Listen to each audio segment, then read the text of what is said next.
Alors bonjour à tous, je m'appelle Lucille, j'ai 29 ans. Ça fait un petit moment que je me pose la question de savoir qui je suis. J'avais pas vraiment appris à me connaître, à écouter mon corps, à savoir ce que mon corps voulait me passer comme message. J'ai toujours été une personne qui vivait dans le speed et qui ne s'écoute pas. Donc en fait, je ne me mettais jamais de limites.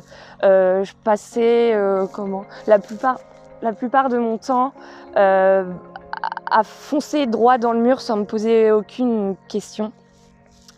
Et je sentais pourtant que je pouvais vivre de manière authentique, si je puis dire ça comme ça.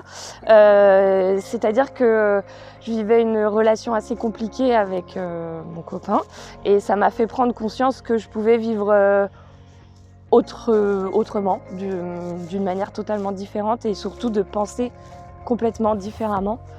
Et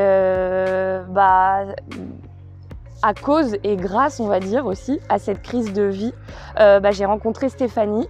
Et Stéphanie m'a permis, avec des outils différents, d'apprendre à me connaître, à me poser les bonnes questions sur moi-même et à aller à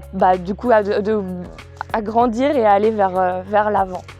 Alors en effet, pendant cette thérapie, j'ai pris conscience qu'il y avait plusieurs freins qui me gênaient pour avancer. On peut dire que la plus grosse difficulté, c'est la dépendance familiale, c'est-à-dire que l'amour que ma famille va me porter est tellement grand que ça m'empêche de vivre ma vie à moi, ça m'empêche d'apprendre à me connaître, à m'écouter. J'ai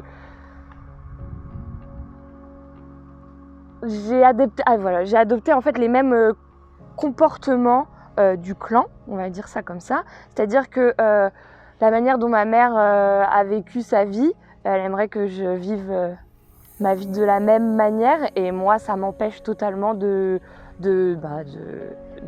de me connaître. Grâce notamment à cette petite fille à l'intérieur de moi, avec qui j'ai appris à communiquer, qui m'a aidée à prendre des décisions, à répondre à mes questions et ça m'a permis de me connaître. Pour parler un petit peu plus de cette petite fille intérieure, on va dire que je peux la qualifier comme ma meilleure amie, ou oui, ma meilleure amie en fait. C'est grâce à elle que je peux répondre à certaines questions, c'est-à-dire que quand je vais me poser des questions, je vais forcément aller lui parler et lui demander ce qu'elle en pense. Et c'est un peu le guide que je cherchais à travers une autre personne.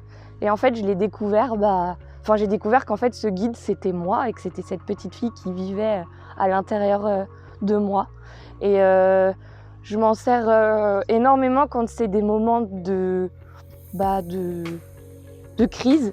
Donc notamment pour prendre l'exemple, la rupture avec mon copain.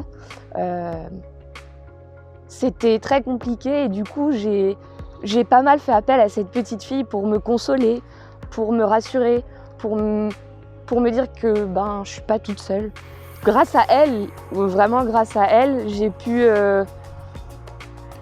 grandir et j'ai pu prendre conscience que la seule personne qui me donnerait l'amour que je veux, c'est moi et elle notamment. Donc voilà, et j'ai décidé après toute cette crise et après avoir rencontré Stéphanie, la relation avec mon copain s'est terminée et c'est beaucoup mieux. Je me sens beaucoup mieux depuis que j'ai rencontré Stéphanie et depuis que cette crise a été prise en charge, on va dire. Et maintenant, je m'en vais au Canada et je vais continuer de vivre avec cette petite fille à côté de moi pour grandir et pour avancer. Alors en effet, depuis le début de la vie, l'être humain cherche à s'adapter à son environnement. Et il va le découvrir à travers ses proches, sa famille, et c'est à travers les habitudes, les croyances et les règles de ce clan qui vont structurer sa première identité. Cet enfant va, au fur et à mesure de ses étapes de vie pour devenir jeune adulte, avoir des oppositions, des points de vue contradictoires et qui vont du coup lui permettre de découvrir son identité. L'enjeu, c'est aussi pour les autres membres du clan, c'est d'assurer la sécurité du transgénérationnel, puisque en effet, toutes ces croyances et ces coutumes sont de génération en génération, pour mieux survivre, et tout en accompagnant l'enfant aussi dans ses immaturités, ses envies d'émancipation, pour lui accorder son unicité.